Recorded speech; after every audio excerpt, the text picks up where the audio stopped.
شالوم شالوم شالوم بيتسب እግዚአብሔር አምላኽ ከመይ ሓዲርኩም ሓውኹም ሰላሕ ዲኔ ሎም ድማ ነዝማዓልቲ ዝሆን ቃል ካብ ንክርስቶስ ዝገልጽ ትውልዲ ዓለም ለኻው ቤተ ክርስቲያን ስቶክሆልም ስዊድን ድፍኖ መደብናዩ ሎም ድማ ከም ፈቃድ እግዚአብሔር ነዝማዓልቲ ዘሳግረና ኃይል ዝሆነና ብርሃን ኮይኑ ድማ ዝመርሐና ቃል ህይወት ክንካፈሊና ሎሚ እንካፈሎ ቃል መብራህቲ ህይወት ቃል አምላኽ ይዝብልዩ መብራህቲ ህይወት ቃል አምላኽ ሪኹም አሕዋት አብ ህይወት ሓደ አዚና ክንዝንግዖ ዘይብልና ነገር ክልተ ነገር ምህላውዩ አብ ህይወት ብርሃንን ጸልማትን አሎ አብ ህይወት ብርሃንን ጸልማትን አሎ ጸልማት ኩሉ ጊዜ ነገራት ሰዋሪዩ ጸልማት ኩሉ ጊዜ ነገራት አዳናጋሪዩ ብርሃን ድማ በአንጻርናቱ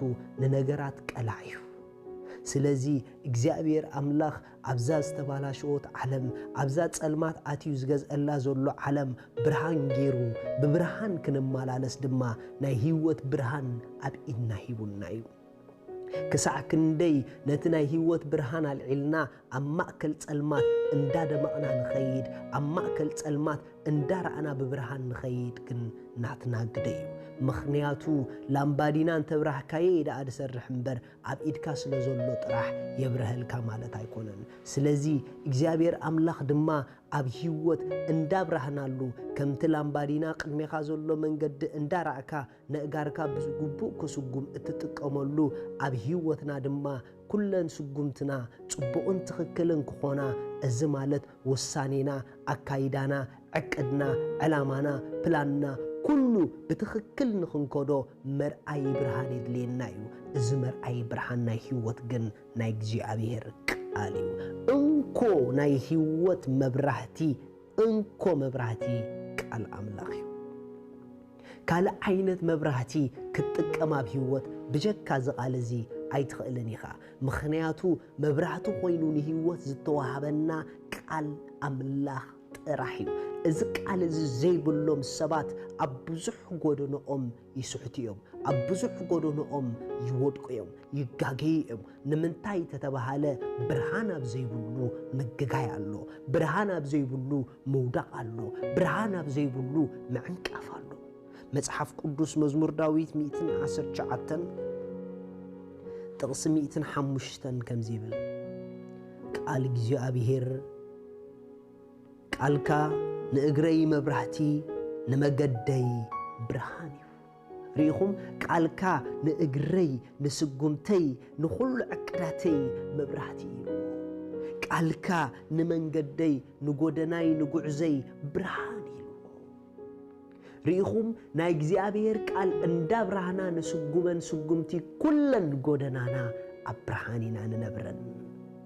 ኩሉ ዓይነት ነገርና ትምህርቲ ክኸውን ይኽእል ቢዝነስ ክኸውን ይኽእል አገልግሎት ክኸውን ይኽእል ሓዳር ክኸውን ይኽእል ኩሉ ብዝኾነ ዓይነት መንገዲ እንጅምሮም ዘበለ ነገራት በቃሉ ጌርና እንተጀሚርናዮም በብርሃኒና ንጅምር ዘለና በብርሃን ዝተጀመረ ድማ ኣብ ብርሃን ይዝርከብ አሕዋት ብርሃን እንተዘየለ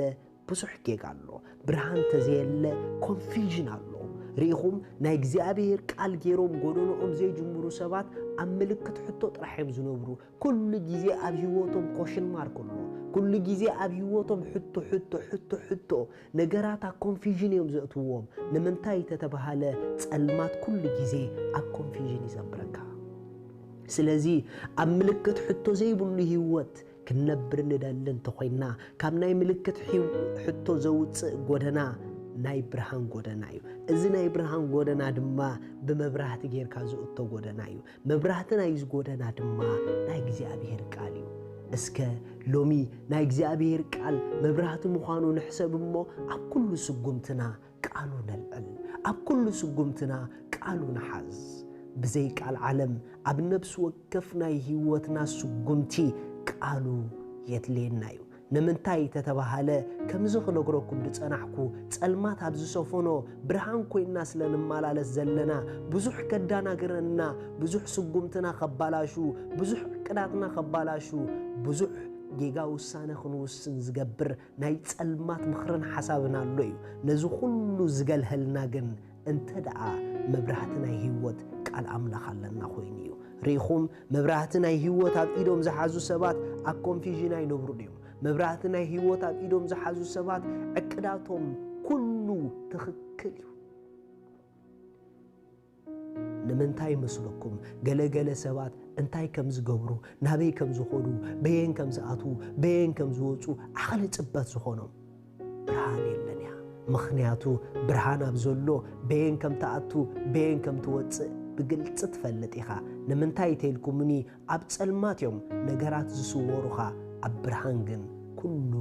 ቁሉዕ እዩ ዳስ ዋይ ቃል ኣምላኽ ዘለዎም ሰባት ናበይ ክኸይድ ናበይ ክብል እንታይ ክገብር ዝብል ዓይነት ላይፍ የብሎምን ንምንታይ ተተባሃለ ብርሃን ዘለዎ ሰብ ኣከምዚ ዓይነት ሕቶ ኣይነብረን እዩ ስለዚ ናበይ ክኸይድ ናበይ ክብል ንምንታይ ተፈጢረ ምናምን ድብሉ ሕቶታት የጨንቁና እንተደኣለዉ ኮይኖም መልሲ ናይዞም ኩሎም ብርሃን ምጥቃም እዩ ብርሃን ድማ ናይ እግዚአብሔር ቃል እዩ እትገብሮ በትክክል ክትፈልጦ ብርሃን አልዕል እትገብሪዮ በትክክል ክትፈልጥዮ ቃሉ ተጠቀሚ ምኽንያቱ ቃሉ ንኹሉ በትክክለኛ መንገድን መልክዕን ብግልፂ ከርኤክ ክጅምር እዩ ናይ ህይወት መብራህቲ ቃል ኣምላኽ እዩ እዚ ብርሃን እዚ መብራህቲ ዘየድልዮ ማንም ሰብ የለን بتخكل كخيد يدلئ بتخكل بيتك مرح يدلئ بتخكل أقولتك مرح يدلئ بتخكل هيوت كنبرا يدلئ زبل سبن تلو بتخكل نبرا أبرهاني زلو برهان دما قالوا العل بتخكل كتنبر شالوم